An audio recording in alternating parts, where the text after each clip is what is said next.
In the UK, even just today on the walk to the studio, it got very hot, then it got very cold.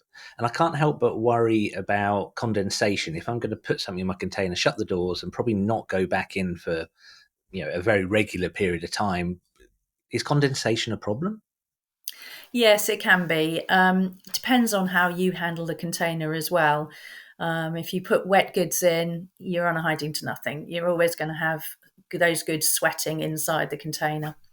But we have a product called AbsorbPole, which is like a tube of silica gel, and it once it's used, converts crystals into a saline solution.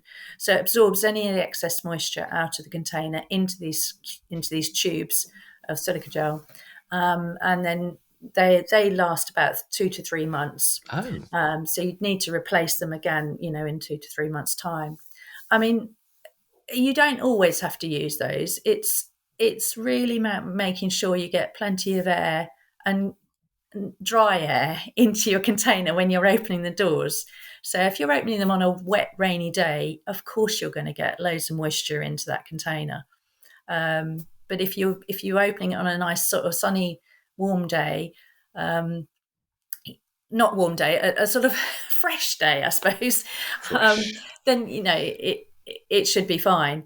But it is, it's difficult. It's an unknown quantity you're dealing with condensation, because especially if you're putting in furniture, you don't know what your furniture's accumulated over the years with moisture, until you put it in a container like that.